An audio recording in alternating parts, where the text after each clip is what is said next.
Hi, you guys. Welcome to another episode of What Would Mom Say?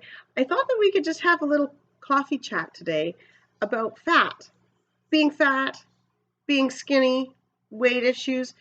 And it's funny that I say that because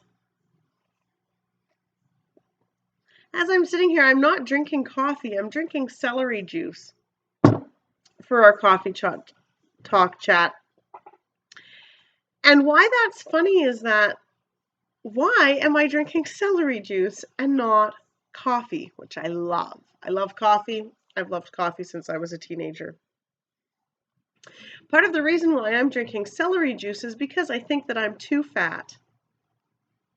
And I'm afraid that by drinking coffee, it's going to change the acidity level in my body and only help me to get fatter. Also, I like cream and sugar in my coffee. I mean, I could drink it black, but it's not how I love it.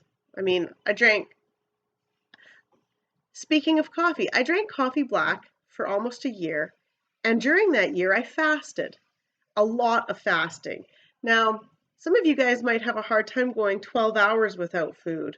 And that's where it started. I would go 12 hours and then 18 hours, and then I remember my first 24-hour fast. And then I remember my first 36-hour and my first 48-hour, all the way up to 5 days. And I felt amazing doing the fasts, and actually, opposite of what people think, the longer you do a fast, the more energy you get. It was amazing. It felt amazing, but why was I doing it?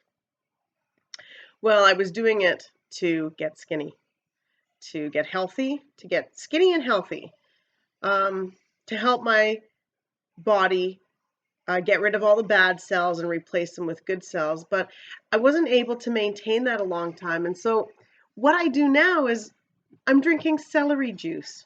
But back to the point, why am I doing that? It's because I think I'm fat. Here's the thing. I have thought I was fat since I was maybe 4 years old. I remember the first time I asked my mama if I could go on a diet. I think I was 4, and then I thought I was too fat. So I remember when my first daughter was born, we were at a beach, and I was with my sisters and my mother and my daughter, who was the first granddaughter and first grandchild. And it was her first time at the ocean, and we were about to dip her toes in the ocean for the first time. And I think that one of my sisters is holding my baby girl, and it's a side profile of myself in a one-piece bathing suit with a sarong. And I remember when I first saw that photo developed, I thought, oh, fatty, 2x4, couldn't get through, that old adage of being too fat. And looking back on that picture, oh my goodness, I was gorgeous. I was gorgeous, but I thought I was too fat. And that has been sort of the song of my life. Too fat, not good enough, trying to get skinnier, to be better. But you guys, you know what? I've always been good enough. So here's one of the mistakes that I made in raising my 2 big kids. I thought that only women had weight issues. Silly me, because men were perfect. Men could be as big or small as they wanted, and they were still awesome because they were men. And, okay, I know what some of you guys are thinking. You're thinking, shut up, that's so dumb.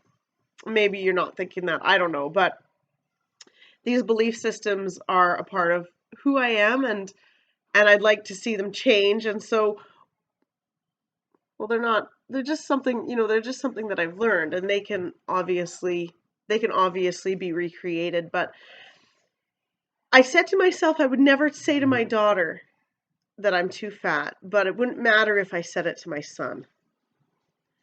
And what I've learned is that those belief systems that are absolutely horse garbage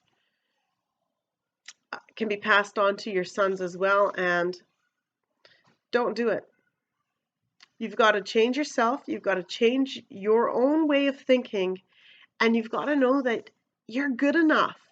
You're good enough exactly how you are.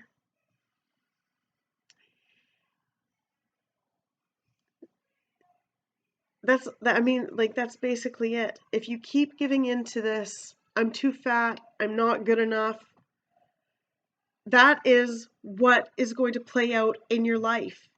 You're always going to feel not good enough. And for once, maybe just tell yourself that you are enough. You are enough exactly how you are. You're beautiful. You're beautiful and you are enough. Enough of this the the destructive self-talk. Enough. Enough. Everybody's body is different and it's okay.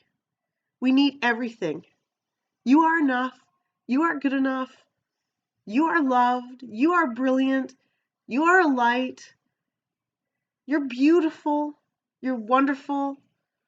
Be enough. Be enough. You are enough. You're everything you're supposed to be. You know, you never tell the seed of a flower, you're ugly. You would never say to a tulip bulb, yuck, what are you? Just inside of that seed is the most beautiful creature, and it's the same with humans. And so, whatever stage you're in, you are enough. You are exactly what you're supposed to be. That's what Mom would have to say about that. I love you guys. Go be brilliant. You're my favorite people. Talk to you later. Bye.